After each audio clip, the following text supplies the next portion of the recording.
لا حول ولا قوة إلا بالله السميع العليم. أعوذ بالله من الشيطان اللعين الرجيم. بسم الله الرحمن الرحيم. والصلاة والسلام على أشرف الأنبياء والمرسلين جد الحسن الحسين مولانا مرسلنا بالقاسم محمد. بسم الله الرحمن الرحيم. ربي اشرح لي صدري ويسر لي أمري واحلل عقدة من لساني يفقهوا قولي. الحمد لله على أعدائهم أجمعين يوم هذا إلى قيام يوم الدين. أما بعد فقد قال الله سبحانه تبارك وتعالى في حديث قدسي: كنت كنزا مخفيا فأحببت لي أنا أعرف فخلقت الخلق. صلوات پڑھیں الحمد للہ.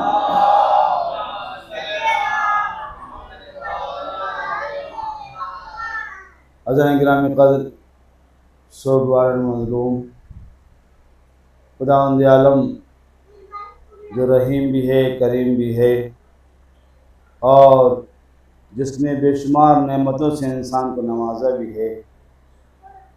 جو کچھ انسان کے پاس ہے وہ سب اللہ کو دیا ہوا ہے، اور اس اللہ نے اس حدیث قدسی میں جس کو میں نے عنوان کرام قرار دیا ہے، ارشاد فرما رہا ہے: کنز و کنزم مخفیہ، میں ایک چھپا ہوا خزانہ تھا، اور جب میں نے یہ چاہا کہ میں پہچانا جاؤں تو میں نے ایک مخلوق کو خلق کر دیا. یہ آیت اس حدیث قدسی کا ترجمہ ہے. اور اگر ہم غور کریں تو اس حدیث قدسی میں خداوند عالم ایک لفظ کا بار بار تکرار کر رہا ہے: میں ایک چھپا ہوا خزانہ تھا، اور جب میں نے یہ چاہا کہ میں پہچانا جاؤں تو میں نے ایک مخلوق کو خلق کر دیا. یہ بار بار لفظ میں کا استعمال کر کے خداوند عالم ہمیں بتانا چاہ رہا ہے، ہمیں متوجہ کرنا چاہ رہا ہے کہ یاد رکھو، یہ لفظ میں صرف میری ذات سے مخصوص ہے، اس کا حق مجھے کہنے کا ہے. کسی اور کو یہ حق نہیں بنتا کہ وہ لفظ میں کا استعمال کرے. اس کے پاس کتنی دولت کیوں نہ ہو، کتنا سرمایہ کیوں نہ ہو، کتنی حکومت کیوں نہ ہو، کتنی سلطنت کیوں نہ ہو، سب کچھ اس کے پاس ہو، لیکن اس کے باوجود وہ یہ نہیں کہہ سکتا یہ سب میرا ہے. مثلا اگر میں کہوں یہ لباس میرا ہے، یہ آواز میری ہے، یہ طاقت میری ہے، یہ ہمت میری ہے، یہ زبان میری ہے، کانوں کا سننا میرا ہے، یہ آنکھوں کا دیکھنا میرا ہے، یہ قدموں کا چلنا میرا ہے، یہ ہاتھوں سے کسی چیز کا اٹھانا میرا ہے، تو اگر یہ سب میرا ہے تو یہ کپڑے بوسیدہ ہو کے پھٹ کیوں جاتے ہیں؟ یہ طاقت جو میری ہے، میں ذرا سی کوئی خدا نہ خواستہ کسی کو بیماری ہو اور اس بیماری میں وہ طاقت چلی کیوں جاتی ہے؟ یہ آنکھوں کی بینائی اگر انسان کی ہے تو یہ کیا وجہ ہے کہ وہ بینائی چلی جاتی ہے؟ اگر انسان کے پاس دولت اپنی ہے تو یہ دولت سے چھن کیوں جاتی ہے؟ اگر یہ طاقت انسان کی اپنی ہے تو طاقت چھن کیوں جاتی ہے؟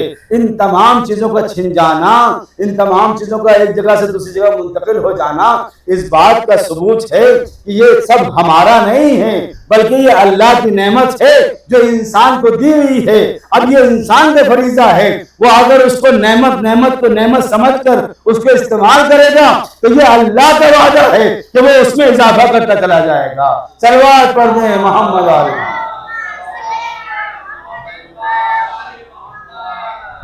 اللہ نے کہا ہے ان شکرتم لازیدنکم، اگر تم نے ہماری دی ہوئی نعمتوں کا شکرانہ ادا کیا تو ہم تمہاری نعمتوں میں اضافہ کر دیں گے. اب یہ اللہ کا وعدہ ہے.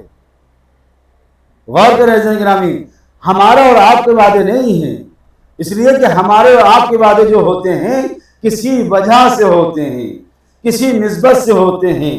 یا تو ہمارے آپ کے تعلقات بہت اچھے ہیں تو ہم نے اور آپ نے ایک وعدہ کر لیا، آپ نے مجھ سے وعدہ کر لیا کبھی ضرورت ہو تو بتائیے گا، میں آپ کے ہر وقت کام آ جاؤں گا. لیکن جہاں تعلقات بگڑ گئے اور میں نے آپ کو یاد دلایا کہ صاحب فلاں وقت میں آپ نے ایسا کہا تھا، آپ نے کہا کہ کبھی کوئی ضرورت ہو تو مجھے بتائیے گا، اب مجھے ضرورت ہے آپ کی، تو مجھے یاد نہیں آ رہا ہے. یہ تو ہے، جب تک تعلقات اچھے ہیں تو وعدہ ہے، لیکن تعلقات خراب ہو گئے، وعدے بھی فراموش ہو گئے. لیکن یہ اللہ ہے کہ جو وعدہ کرتا ہے تو نبھاتا ہے. وہ اللہ وہ ہے کہ جس نے بغیر کچھ مانگے ہمیں اتنا کچھ دے دیا. ہم اکثر یہ سوچتے ہیں کہ اللہ نے دیا کیا ہے، شکایت بھی کرتے ہیں کہ پانی نے تو نے دیا کیا ہے. تو نے ہمیں دیا کیا ہے؟ ہم یہ کیوں نہیں سوچتے کیا نہیں دیا ہے؟ اگر اس طرح سے سوچیں، کیونکہ ہم زیادہ تر نیگیٹو پوائنٹ سوچتے ہیں، اگر پوزیٹو سوچیں کہ اللہ نے کیا نہیں دیا ہے، یہ وجود جو دیا ہے کس کا دیا ہوا ہے؟ اللہ کا دیا ہوا ہے۔ یہ آنکھوں کی بینائی کس نے دی ہے؟ اللہ نے دی ہے۔ یہ بولنے کی طاقت کس نے دی ہے؟ یہ اللہ نے دی ہے۔ یہ چلنے کی طاقت کس نے دی ہے؟ اللہ نے دی ہے۔ یہ تمام چیزیں جو ہم کھاتے ہیں اور پیتے ہیں ان کو ہضم کرنے کی طاقت کس نے دی ہے؟ اللہ نے دی ہے۔ اب اگر ان میں سے ذرا سا کوئی ایک چیز ادھر سے ادھر ہو جائے یا ذرا سی دیر کے لیے خدا نہ خواستہ کسی کو دکھنا بند ہو جائے، تب اسے احساس ہوتا ہے کہ کتنی بڑی نعمت تھی جو اللہ نے دے رکھی تھی، کتنی بڑی نعمت تھی جو اللہ نے دے رکھی تھی۔ ہم نعمت سمجھتے ہیں دولت کو، ہم نعمت سمجھتے ہیں گھر کو، ہم نعمت سمجھتے ہیں محل کو، ہم نعمت سمجھتے ہیں تخت کو، ہم نعمت سمجھتے ہیں تاج کو، ہم نعمت سمجھتے ہیں سرمایہ کو، ہم نعمت سمجھتے ہیں جب ایک انبار ہو، کیونکہ ہم دنیا پرست لوگ ہیں، کیونکہ دنیا ہمارے اوپر حاوی ہے، لہذا ہم اس بات کو دولت سمجھتے ہیں کہ جو دنیا میں ہمارے کام آنے والی ہے۔ یہی تو وجہ ہے کہ جب مولا کائنات سے سوال کیا گیا، یا علی یہ بتائیے آپ کی نظر میں اس خلافت کی اہمیت کیا ہے؟ یہ خلافت جو دنیا آپ کو دینا چاہتی ہے اس کی اہمیت کیا ہے؟ تو مولا کائنات اپنی ٹوٹی ہوئی جوتی کو گانٹ رہے تھے، سر رہے تھے۔ ایک مرتبہ کہتے ہیں خدا قسم اس حکومت کی، اس خلافت کی میرے نظر میں اتنی بھی قیمت نہیں ہے جتنی اس جوتی کی میرے نظر میں قیمت ہے۔ توجہ فرمائے ذرا محترم، کیوں؟ وجہ جانتے ہیں کہ یہ خلافت ظاہری خلافت ہے، مجھے اللہ نے وہ خلافت دی ہے جو باطنی خلافت دی ہے۔ میں دلوں پہ راج کرتا ہوں، اگر چاہوں تو اس زمین سے وہ سارے خزانوں کو لوا دوں جو زمین کے اندر موجود ہے۔ یہی تو ہے چوتھے امام زین اللہ علیہ السلام کا زمانہ ہے۔ آپ کا ایک بڑا چاہنے والا جو ہر سال حج کے موقع پر آپ کے پاس جاتا تھا، آپ سے ملاقات کرتا تھا اور آپ کے لیے تحفے تحائف لے کے جاتا تھا، ایک مرتبہ جب وہ جانے لگا تو اس کی زوجہ نے کہا کہ تم ہر سال جاتے ہو اور اپنے امام کے لیے مختلف تحفے لے جاتے ہو، کبھی امام نے بھی تم کو کچھ دیا؟ ایک مرتبہ کیا وہ اپنی زوجہ سے کہتے ہیں زوجہ کیسی بات کرتی ہیں، میرے امام ہیں، جس طرح سے آج ہمارے مجتہد ہیں جن کی ہم تقلید کرتے ہیں، اور زمانے میں ظاہر سی بات موجود تھے امام، تو امام مجتہد تھے، وقت کے امام موجود تھے، لہذا وہ کہتا ہے میرے امام ہیں، ان کا حکم میرے اوپر واجب اور لازم ہے، ان کا احترام میرے لیے ضروری ہے، میں ان سے سوال کروں، وہ میرے دلوں کے رازوں کو واقف ہیں، میری ضرورتوں کو جانتے ہیں، بس میں ان کے لیے ان کی خیریت کے لیے جاتا ہوں اور ان کی خدمت میں کچھ تحفے پیش کر دیتا ہوں تاکہ میں اپنے آپ میں سرخرو ہو جاؤں۔ ایک مرتبہ وہ اپنی زوجہ سے رخصت ہو کر جب چلتا ہے اور چلنے کے بعد امام کی خدمت پہنچتا ہے تو امام سے ملاقات کرتا ہے، ان کی زیارت کرتا ہے، ضیافت کرتا ہے، اور تمام چیزیں کرنے کے بعد جب وہ چلنے لگتا ہے تو امام کہتے ہیں ٹھہر جاؤ، رکو، کچھ کہنا چاہتے ہو؟ مولا آپ کی زیارت ہو گئی، آپ سے ملاقات ہو گئی، آپ کی ضیافت میں نے شرف حاصل کر لیا، اب اس سے بہتر اور کیا ہو سکتا ہے؟ کہ نہیں، تم سے کچھ کہلوایا گیا ہے۔ سمجھ رہے ہیں آپ؟ امام دلوں کے رازوں کو جانتے ہیں، امام اس بات کو جانتے ہیں جو ہمارے دلوں میں اور دوسروں کے دلوں میں بستی ہے، بس امام کی خدمت میں وہ ان کا چاہنے والا ہاتھوں کو جوڑ کہتا ہے مولا میری زوجہ ہے، وہ نہ جانے کیا کیا سوچتی ہے، کہ اچھا ٹھہرو ہم اس کے لیے کچھ انتظام کرتے ہیں۔ ایک مرتبہ پانی منگاتے ہیں، تش منگاتے ہیں، اپنے غلام سے کہتے ہیں ہاتھوں کو دھو، ہاتھوں میں پانی ڈالنا شروع کر دو۔ امام نے ہاتھوں کو دھونا شروع کر دیا، جتنا قطرے گرتے چلے جاتے تھے ہیرے جواہرات بنتے چلے جاتے تھے۔ امام نے سب کو جمع کیا، جمع کرنے کے بعد اپنے اس چاہنے والے کو دیا کہ جاؤ یہ لے جاؤ اور ہماری طرف سے اپنی زوجہ کو انعام میں دے دینا۔ جس امام کی دھوبن ہیرے جواہرات بن جائیں، دنیا کی طاقت کیا ہے؟ امام چاہے تو سارے خزانے کو لٹا دے۔ صلوات پڑھ دیں محمد عالم۔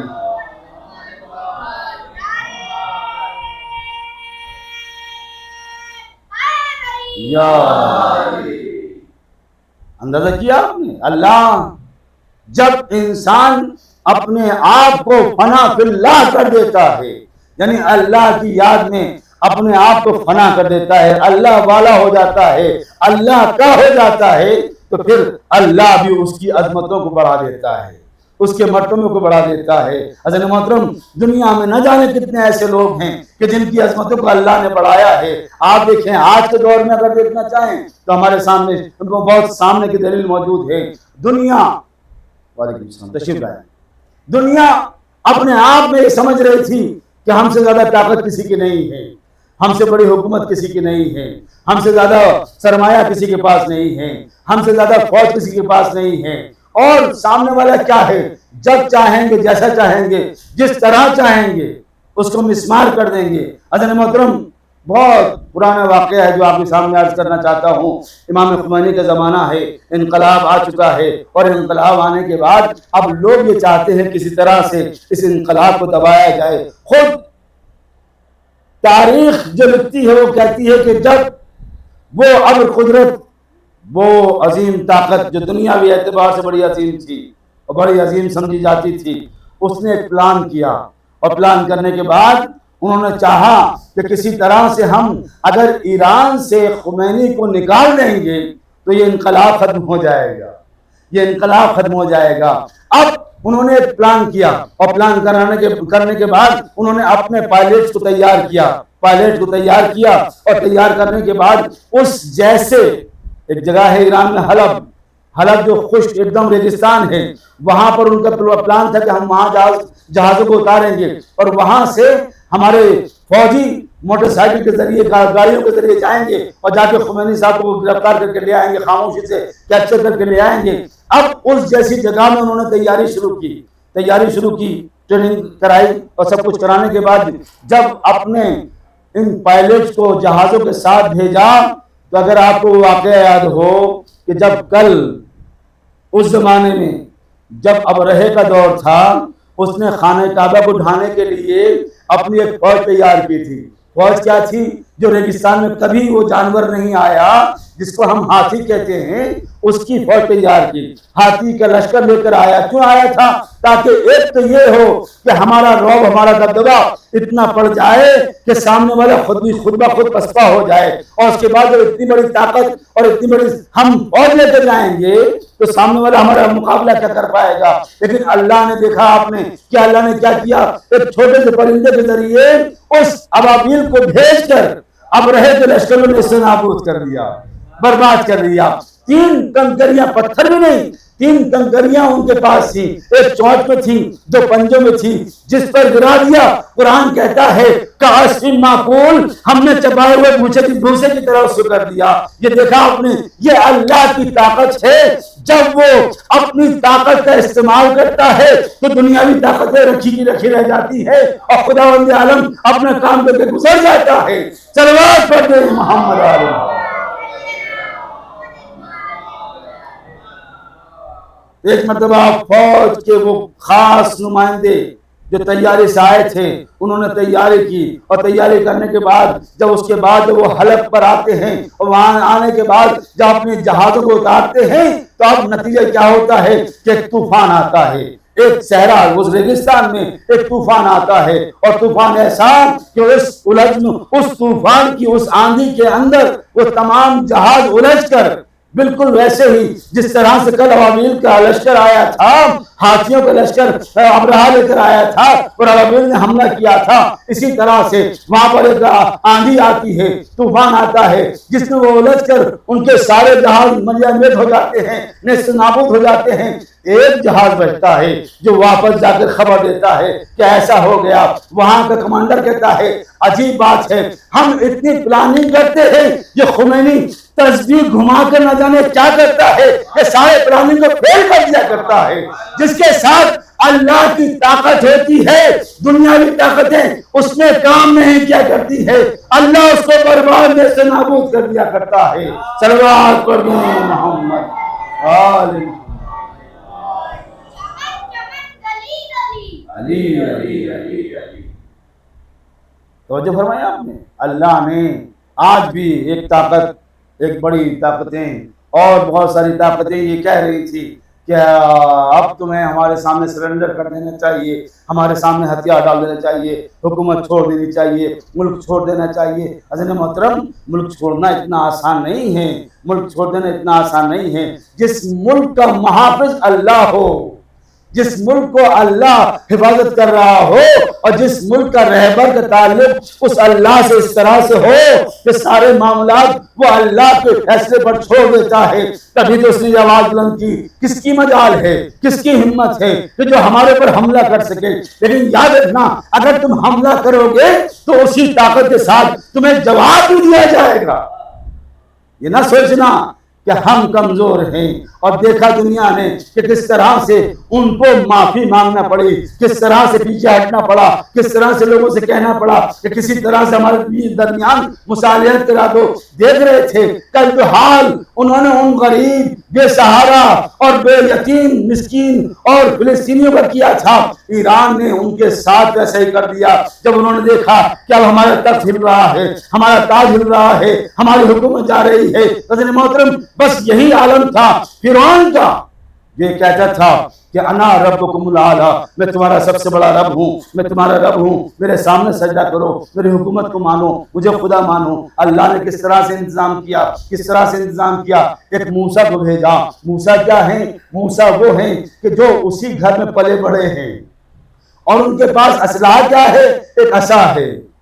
موسیٰ کے پاس طاقت کیا ہے؟ ایک اللہ کی طاقت ہے جس نے وہ معجزے کے طور پہ واسطہ دے رکھا ہے۔ جناب موسیٰ نے اپنی قوم سے وعدہ کیا، دیکھو یاد رکھو، اگر تم ایک اللہ کی پرستش کرو گے، ایک اللہ کو مانو گے، ایک اللہ پر یقین کرو گے۔ عزیز محترم یہی تو فلسفہ ہے۔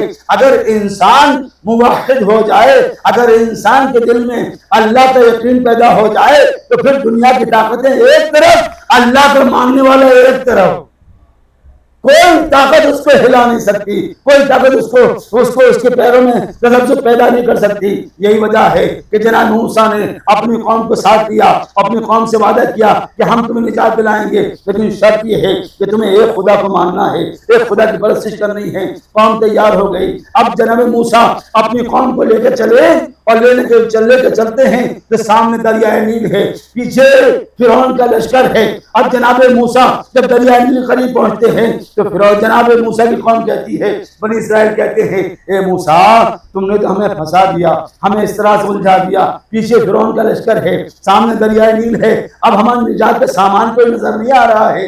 موسیٰ کہتے ہیں گھبراتے کیوں ہو؟ اگر پیچھے فوج ہے، سامنے دریا ہے، تو ہمارے ساتھ اللہ ہے، وہ ہمیں نجات دلائے گا۔ بس اللہ کے اس نبی نے اپنی عصا کا ایک وار کیا دریا کے اوپر، ادھر کا دریا ادھر، ادھر کا دریا ادھر، اور پھاٹے مارتا وہ سمندر ہے تو، لیکن نہ پانی ادھر آتا ہے نہ ادھر جاتا ہے، راستہ بندہ چلا جاتا ہے۔ موسیٰ نے کہا چلو آگے بڑھو۔ اب قوم کے لوگ اطمینان تو ہے لیکن یقین نہیں ہے۔ اطمینان ہونا اور بات ہے، دیکھنا اور بات ہے، یقین ہونا اور بات ہے۔ عزیز محترم اگر انسان کو یقین ہوتا، اگر بنی اسرائیل کے لوگوں کو یقین ہوتا تو جناب موسیٰ کہنے پر عمل کرتے۔ ان کا موسیٰ پہلے آپ آگے بڑھیے، آپ آگے بڑھیے، کہیں ایسا نہ ہو کہ اگر کوئی مصیبت آئے تو جناب موسیٰ اور ہم بچ جائیں گے۔ جناب موسیٰ نے قدم رکھا، کوئی دقت نہیں ہوئی، آگے بڑھ گئے۔ قوم پیچھے بھی جا رہی ہے، پیچھے فوج آ رہی ہے، کس کی؟ اس بادشاہ کی جو اپنے آپ کو خدا کہلواتا ہے۔ فرعون کی فوج آ رہی ہے۔ مقصد کیا ہے؟ کہ بنی اسرائیل کو قتل کرنا ہے۔ موسیٰ اپنی قوم کو لے کر باہر نکلے، ادھر جو ہے فرعون اپنی فوج کو لے کر اس دریا میں داخل ہو گیا۔ کہ جب موسیٰ نکل گئے، ان کی قوم نکل گئی، تو ہم بھی تو انہی میں سے ہیں، ہم بھی نکل جائیں گے۔ لیکن اللہ کا کرشمہ دیکھیے، جیسے ہی جناب موسیٰ کی قوم کے آخری فرد نے اپنا قدم باہر نکالا، ادھر فرعون کی طرف فوج درمیان دریا آئی، ادھر کا پانی ملا، ادھر کا پانی ملا۔ اب فرعون نہ رہا نہ اس کی فوج رہی، دونوں کے دونوں تاؤتے ہو گئے، دونوں برباد ہو گئے۔ لیکن اللہ نے فرعون کی لاش کو بہنے نہیں دیا، اسی پانی پر تاریخ لکھتی ہے کہ 3 دن تک فرعون کی لاش تیرتی رہی۔ وجہ کیا تھی؟ اے پالنے والے، دستور یہ ہے کہ پانی جس کو بہا کے لے جاتا ہے تو نے اس کو ٹھہرا کے دیا۔ کہا تمہیں معلوم نہیں ہے، ہم نے فرعون کو دنیا کے لیے عبرت کا نشان بنایا ہے، تاکہ وہ لوگ جو بنی اسرائیل کے لوگ موسیٰ کے ساتھ گئے ہیں وہ دیکھ کے سمجھ جائیں کہ جس کے ساتھ اللہ ہوتا ہے اس کے کوئی پل پر بھی باقی نہیں رکھ پاتا، اس کا کوئی نقصان نہیں پہنچا پاتا. لیکن جب اللہ کسی کو نیست نابود کرتا ہے تو اس کی لاش تیرتی رہتی ہے اور پانی بھی اس کو بہا کے نہیں لے جاتا. حضرت محترم، یہ مرحلہ ہے اس خالق کا کہ جس نے اپنے بندوں سے یہ وعدہ کیا کہ یاد رکھنا ہم کسی کی میں کو برداشت نہیں کرتے، چاہے وہ ہو کہ جس نے دنیا اور زمین و آسمان کے چپے چپے ہمارا سجدہ کیا ہو، ہمیں اس کی بھی میں پسند نہیں ہے. اور وہ کون ہے؟ جس کا نام پہلے عزازیل تھا، بعد میں شیطان ملعون ہو گیا. جب اللہ نے حضرت آدم کا پتلہ تیار کیا اور جب پتلہ تیار ہو گیا تو اللہ نے حکم دیا، یاد رکھو اے ملائکہ، جب نفخت من روحی، جب میں اس کے اندر اپنی روح پھونک دوں، فقعوا لہ ساجدین، تو تم سب کے سب سجدے میں گر جانا. سب نے سجدہ کیا الا ابلیس، سوائے ابلیس کی. اور قرآن پھر آگے بڑھ کہتا ہے ابا واستکبر وکان من الکافرین، اس نے ابا کیا، اللہ کے حکم سے سرپیچی کی، اللہ کے حکم کو جھٹلایا، اللہ کے حکم کو نہیں مانا، اللہ کے حکم پر عمل نہیں کیا. نتیجہ کیا ہوا؟ پہلا عمل جو انسان کفر کی منزلوں میں جاتا ہے وہ قرآن بتا رہا ہے کہ انسان کیسے کیسے اپنے انسانیت سے گر کر جب وہ ہٹتا ہے تو کس طرح سے کفر کی منزل پر پہنچتا ہے. پہلے وہ اللہ کے حکم کا انکار کرتا ہے.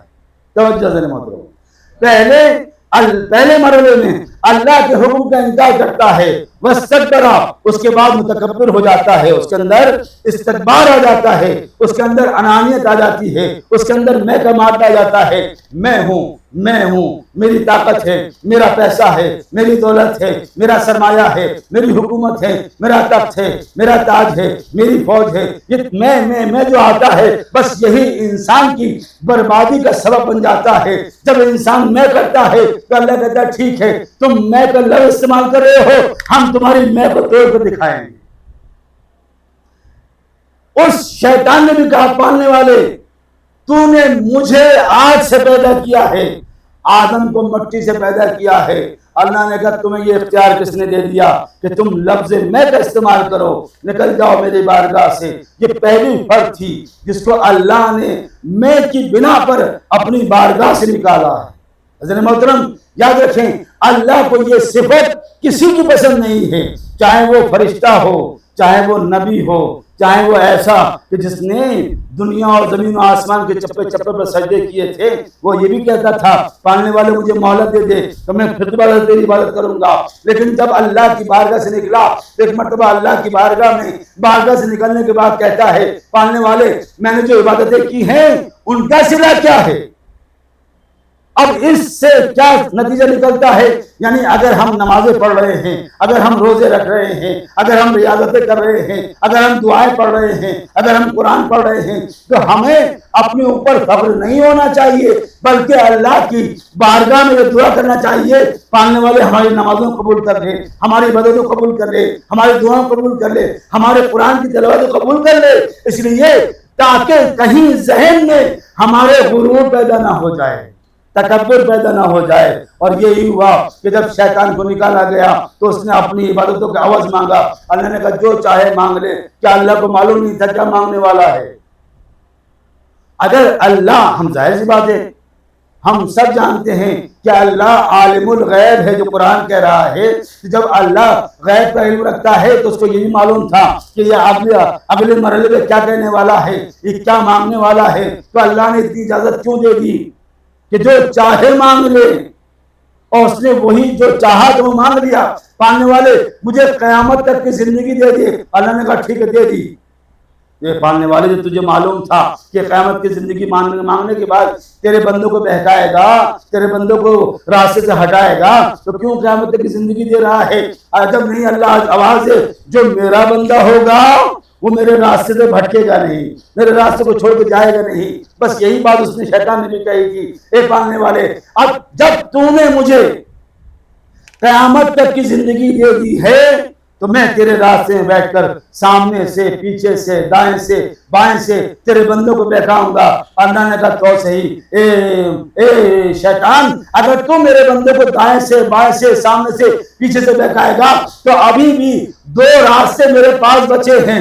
جب بھی میرا بندہ گناہ کرنے کے بعد اپنے ہاتھوں کو بلند کر دے گا آسمان کی طرف تو میں بارے رحمت سے اس کے گناہوں کو معاف کرتا چلے جاؤں گا، اور جب وہ اپنے گناہوں کی تلافی کے لیے سجدے میں سر رکھ دے گا تو میں اپنے بندے کو معاف کرتا ہوا نظر آؤں گا۔ صلوات پڑھ دیں۔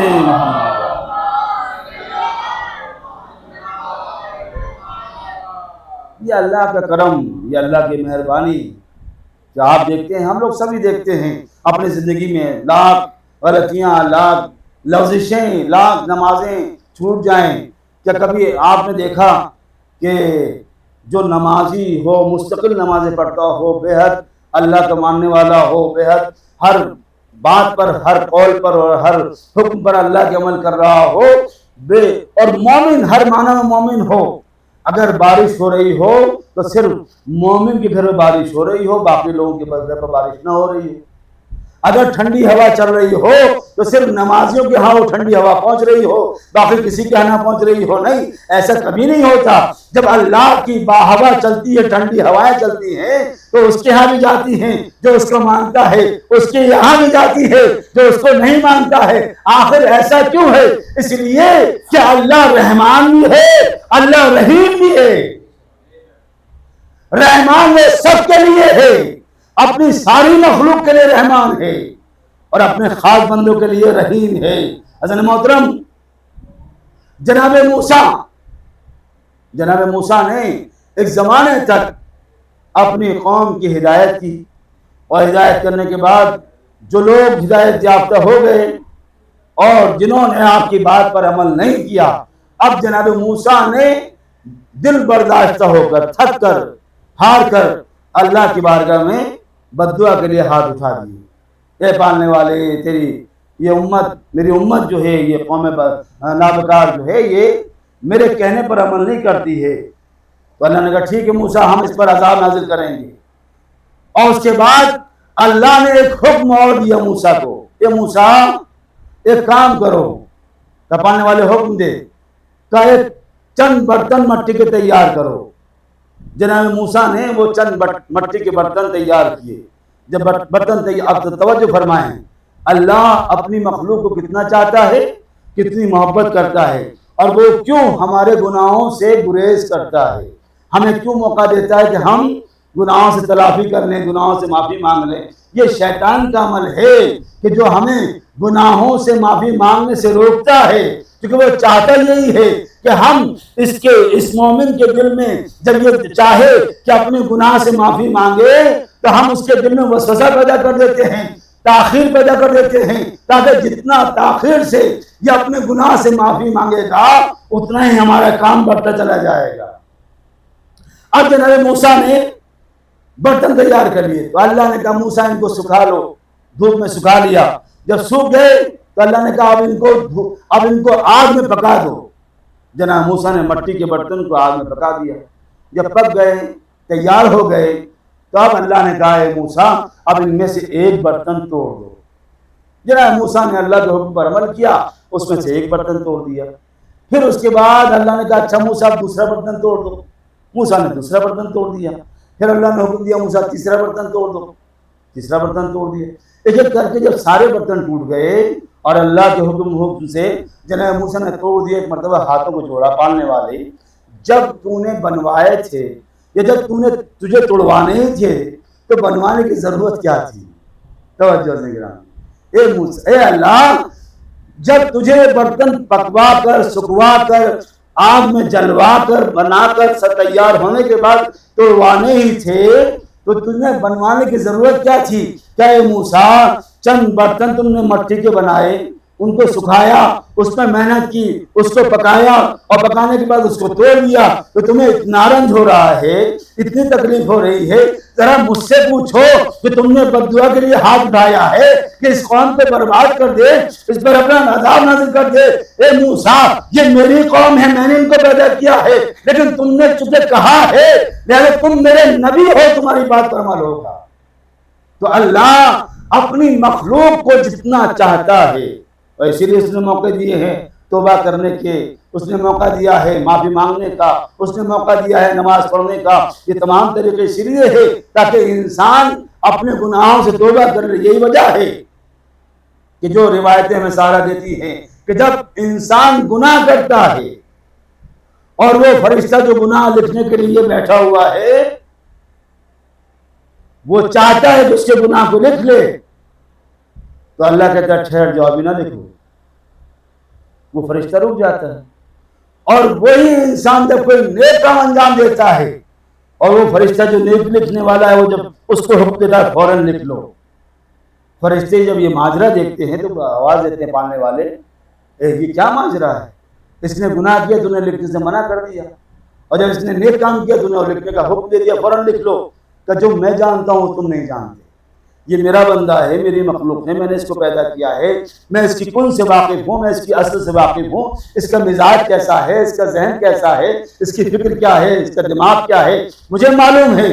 یہ میں نے جس فرشتے کو گناہ لکھنے سے روکا اس کی وجہ یہ ہے کہ ممکن ہے چند قدم بڑھنے کے بعد اس بندے کو اپنی غلطی کا احساس ہو جائے، اور جب یہ چند قدم آگے بڑھ کر اپنی غلطی کی معافی کے لیے میرے ہاتھوں میں میری بارگاہ میں اپنے ہاتھوں کو اٹھائے گا تو میں اس کے گناہ کو معاف کر دوں گا۔ تو میں یہ نہیں چاہتا کہ اس کے نامہ اعمال میں اس کے گناہ لکھے جائیں، اس لیے میں نے منع کر دیا، اور نیکی لکھنے کا حکم اس لیے دیا تاکہ جب یہ نیک عمل انجام دیتا ہے تو ہو سکتا ہے کہ چند قدم بڑھنے کے بعد اس سے کوئی ایسا گناہ سرزد ہو جائے جس سے یہ اس کی نیکی ضائع ہو جائے، تو کم سے کم اس کے نامہ اعمال میں یہ نیکی لکھی تو رہے، تاکہ جب ہماری بارگاہ میں آئے تو سر جھکا کے نہ آئے، سر اٹھا کے آئے۔ صلوات پڑھ دیں محمد والے۔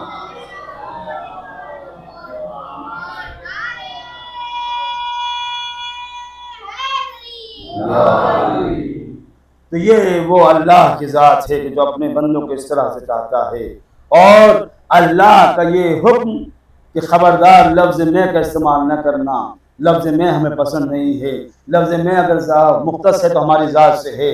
ہاں عزیزاں گرامی، یہی وجہ تھی کہ حسین جو شخص یہ کہہ رہا تھا کہ میں آج کا بادشاہ ہوں، میری بیعت کی جائے، میرے سامنے جھک جاؤ، تو یہ حسین کیسے برداشت تھا؟ حسین نے مدینہ چھوڑنا گوارا کیا، بیعت کرنا گوارا نہیں کیا۔ حسین نے اپنے جد کا روزہ چھوڑنا گوارا کیا، حسین نے اپنی ماں کی قبر کو چھوڑنا گوارا کیا، لیکن بیعت کا سوال ٹھکرا کر بتا رہے ہیں۔ اور حسین یاد رکھیے عزیز محترم، یہ آپ کو یاد ہونا چاہیے، یہ آپ کو معلوم ہونا چاہیے، حسین رات کے اندھیرے میں مدینہ نہیں چھوڑ رہے ہیں، دن کے اجالے میں مدینہ چھوڑ رہے ہیں، گویا یہ اعلان کر رہے ہیں، اے حکومت جان لے، ہم تجھ سے ڈر کر مدینہ نہیں چھوڑ رہے ہیں، بلکہ ہم چاہتے یہ ہیں کہ یہ پیغام دنیا تک پہنچا دیں، کیونکہ ہمارا مقصد دین کو بچانا ہے، ہمارا مقصد 1,44,000 انبیاء کی اس محنتوں کو بچانا ہے جو انہوں نے زحمتیں اٹھائی ہیں، اور اس کے بعد میرے نانا نے، میرے بابا نے، میرے بھیا نے جو محنتیں کی ہیں ان کی حفاظت کرنی ہے، لہٰذا اس کی حفاظت کرنے کے لیے اپنے چھوٹے سے قافلے کو لے کر حسین اکیلے بھی جا سکتے تھے، لیکن یہ ماں بہنوں کو قافلہ لے کر کیوں آ رہے ہیں؟ یہ ازواج کا قافلہ کیوں لے کر آ رہے ہیں؟ بچوں کو قافلے میں کیوں لے کر آ رہے ہیں؟ خواتین کو کیوں لے کر آ رہے ہیں؟ اصحاب کو کیوں لے کر آ رہے ہیں؟ آنے والے تو بہت تھے، لیکن وجہ کیا تھی؟ آخر میں 72 بچے۔ وجہ یہ تھی جو ساتھ میں چلے تھے ان کو یہ معلوم تھا 18 جوانان بنی ہاشم جا رہے ہیں، جہاں کھڑے ہو جائیں گے جنگ جیت کر آئیں گے، جنگ فتح کر کے آئیں گے، جب تک تو تاج ان کے پاس ہوگا تو ہمیں مال و متا ملے گا، ہمیں حکومت ملے گی، ہمیں تاج ملے گا، ہمیں پیسہ ملے گا، ہمیں حکومت ملے گی، ہمیں سلطنت ملے گی۔ لیکن جب حسین نے رک رک کر یہ خطبے بیان کیے ہیں، یاد رکھو میرا مقصد تاج حاصل کرنا نہیں ہے، میرا مقصد حکومت حاصل کرنا نہیں ہے، میرا مقصد یہ ہے کہ میں اپنا گلا کٹا کر اپنے نانا کے دین کو بچا لوں۔ وہ حرام محمدی جس کو اس یزید بدبخت نے حلال کر دیا ہے، میں اس کو دوبارہ حرام کرنا چاہتا ہوں وہ حرام، وہ حلال محمدی جس کو اس بدبخت یزید نے حرام کر دیا ہے، میں اس کو دوبارہ حلال کرنا چاہتا ہوں۔ حسین نانا کے مقصد کی تکمیل کے لیے کربلا کے میدان میں آئے ہیں۔ ہاں عزیزو، آج 8 محرم آ گئی، 8 محرم آ گئی، جس کی نسبت ہم حضرت عباس سے دیکھتے ہیں۔ مدینے سے جب چلے تھے تو 2 طاقتیں، 2 ارادے مدینے سے چل رہے ہیں۔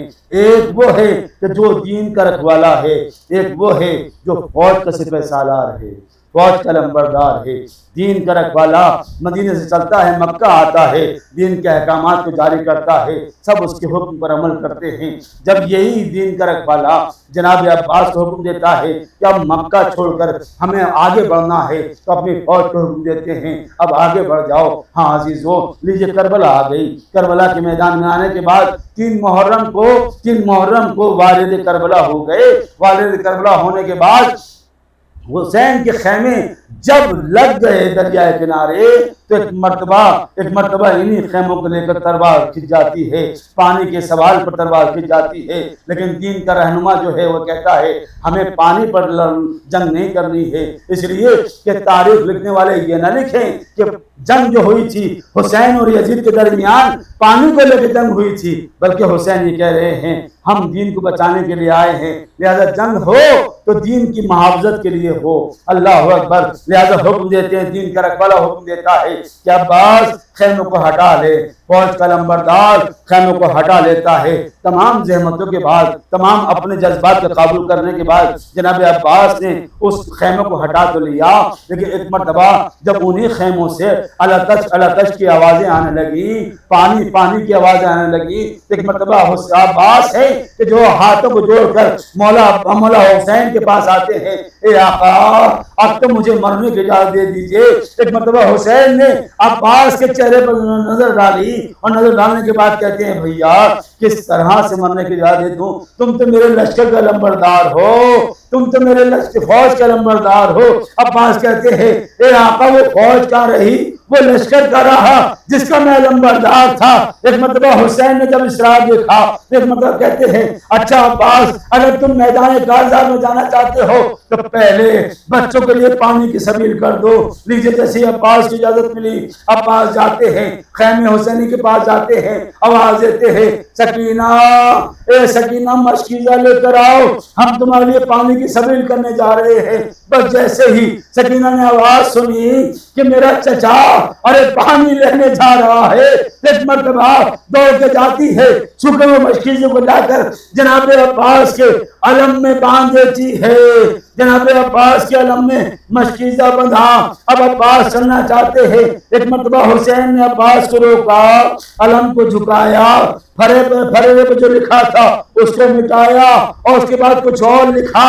ایک مرتبہ کسی نے بڑھ کے پوچھا اے مولا ارے کیا لکھا ہوا تھا جو مٹا دیا اور کیا لکھ دیا؟ بس حسین کہتے ہیں اس پر لکھا ہوا تھا نصر من اللہ و فتح قریب، میں نے اس کو مٹا کے لکھ دیا انا للہ و انا الیہ راجعون۔ میں جانتا ہوں میرا بھائی جاتے رہا ہے لیکن میدان کارزار سے لوٹ کے نہ آئے گا۔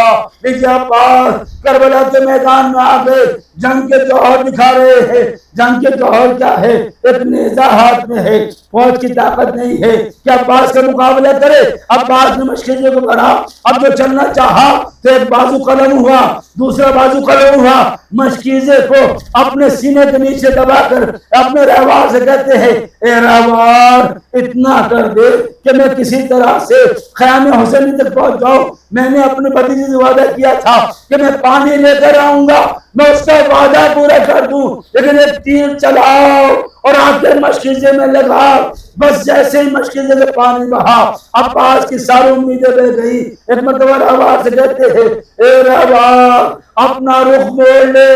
ادھر رہوار کا رخ مڑا، ادھر عباس گھوڑے کی زین سے زمین پر تشریف لے آئے۔ آواز دیتے ہیں اے بھیا اے آقا میرا آخری سلام حسین عباس کے لاشے پر آتے ہیں آواز دیتے ہیں اے بھیا کس حال میں ہو؟ کہا آقا آخری مرتبہ آپ کی زیارت کرنا چاہتا ہوں لیکن کیا کروں، ایک آنکھ میں تیر ہے دوسری آنکھ میں خون ہے۔ اور حسین نے ابا کے دامن سے خون کو صاف کیا، عباس نے زیارت کی، حسین نے کہا میرے بھیا ارے میری ایک آخری تمنا ہے۔ اس عباس کہتے ہیں مولا حکم دیجئے، یہ آپ کا جانثار حاضر ہے، کب کوئی جانثاری کی ضرورت نہیں ہے۔ اے میرے بھیا ارے بچپن سے اب تک تم نے مجھے کبھی بھائی کہہ کر نہیں پکارا ہے، اے عباس ایک مرتبہ مجھے بھائی کہہ دو، بس آقا کا حکم سنا۔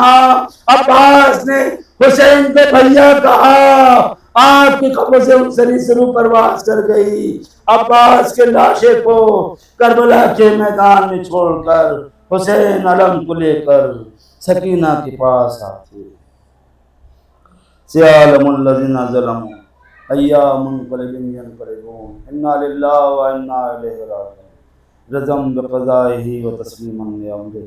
الہی بحق زہرا و ابیہا و علیہا و نوح پانے والے ہماری اس چھوٹی سی عبادت قبول فرما، پانے والے وہ تمام گناہ جانے انجانے ہم سے انجام پا کے معاف فرما، پانے والے علماء اعلام کی محافظت فرما، آیات اعظام کو عطا فرما، جمہوریہ اسلامی ایران کی محافظت فرما، مقام معظم رہبری کو آیت اللہ خامنہ کو سلامت رکھ، پانے والوں کو سلامتی عطا فرما، ان کی جان مال عزت آبرو ناموس کی محافظت فرما، پانے والے تمام ایران کی جان مال عزت آبرو ناموس کی محافظت فرما، پانے والے فلسطین، لبنان، ایران، عراق، شام، سیریا، یمن، بحرین، کویت، جہاں جہاں پر بھی مسلمان حسین محی الدین علیہ السلام نبرد آزمائش میں کامیابی کامل عطا فرما، ان کی جان مال عزت آبرو کی محافظت فرما، پالنے والے ہمارے امام کو ضرور عطا فرما، ہم سب کو ان کے انصار عوام میں شمار فرما، پالنے والے دشمنان اسلام کو نیست نابود فرما، پالنے والے دکتور ہمارے لیے بیت السلام سے راضی نہ ہو جائیں، ہمیں ظاہر پانی سے نہ اٹھانا۔